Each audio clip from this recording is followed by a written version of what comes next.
কেমন আছেন? চিনতে পারছেন?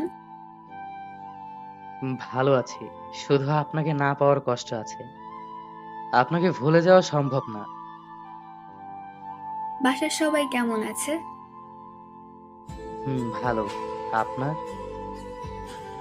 আলহামদুলিল্লাহ। অনেক বছর পর হঠাৎ? না, এমনি।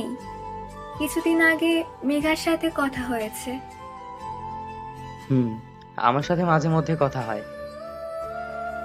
তারপর বিয়ে, বউ বাচ্চা, কি খবর? বিয়ে করি নাই তো।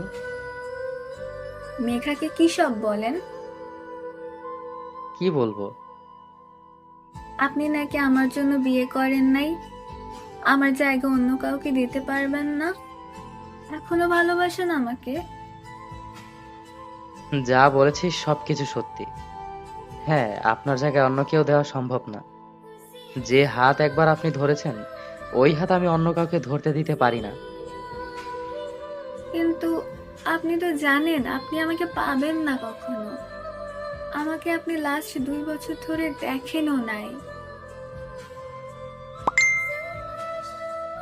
আর কখনো দেখা পাবেন কিনা সেটাও জানেন না। তাহলে এমন কেন করেন?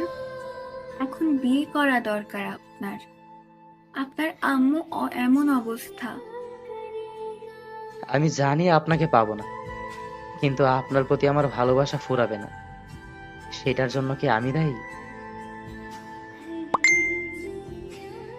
আমি চেষ্টা করেছি জীবনে নতুন কাউকে মেনে নেওয়ার, কিন্তু সম্ভব হয়নি। কিন্তু এভাবে কতদিন? আমার তো বিয়ে হয়ে গেছে, একটা বেবি আছে, তারপরও এমন করেন? তারপরও না, আমি তো আপনাকে আগে থেকে ভালোবাসি। এক সময় আপনি আমাকে ভালোবাসতেন। আজ সময়ের পরিবর্তন হয়েছে, সাথে আপনিও, কিন্তু আমি হতে পারিনি। জানেন, মাঝে মাঝে আপনার জন্য আমার অনেক কষ্ট হয়।